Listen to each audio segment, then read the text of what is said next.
গণতান্ত্রিক প্রক্রিয়া ও আইনের শাসনে বাধাগ্রস্ত করায় ১০০ সংসদ সদস্য সহ প্রায় ৩০০ নাগরিকের ওপর ভিসা নিষেধাজ্ঞা দিয়েছে যুক্তরাষ্ট্র।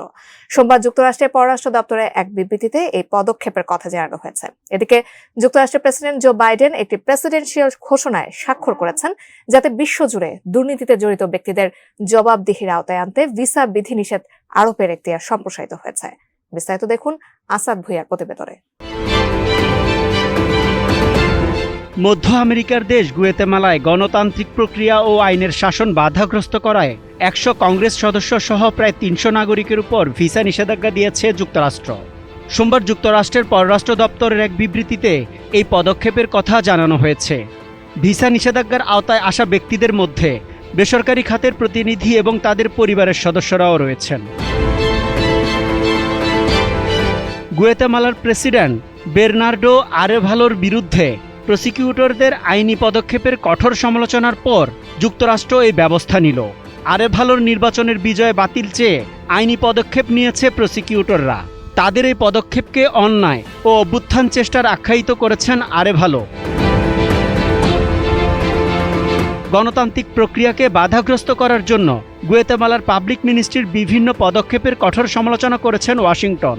অন্যান্য দেশে অ্যাটর্নি জেনারেল দপ্তর যে ভূমিকা পালন করে সে কাজ গুয়েতেমালার পাবলিক মিনিস্ট্রি করে থাকে। পাবলিক মিনিস্ট্রির পক্ষ থেকে গুয়েতেমালার প্রেসিডেন্ট নির্বাচন বাতিল ছাড়াও নির্বাচন সংশ্লিষ্ট কর্মকর্তা কর্মচারী এবং দলীয় নেতাকর্মীদের বিরুদ্ধে গ্রেফতারি পরোয়ানা ঘোষণা করা হয়েছে।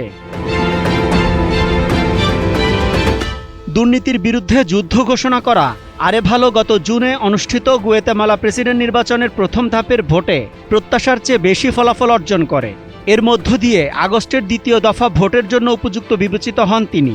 এ বিষয়ে যুক্তরাষ্ট্রের পররাষ্ট্র দপ্তরের মুখপাত্র ম্যাথিউ মিলার এক বিবৃতিতে বলেছেন, গণতন্ত্র বিরোধী বহু কর্মকাণ্ডের ধারাবাহিকতায় এসব নির্লজ্জ ব্যবস্থা নেওয়া হয়েছিল।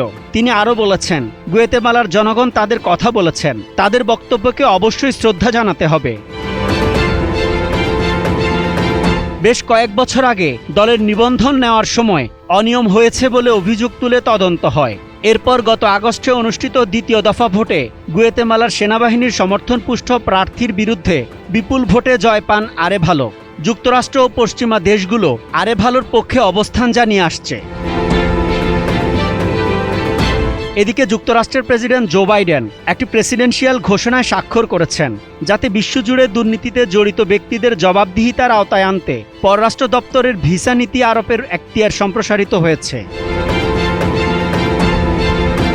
Asad Bhuiyan, ATN news.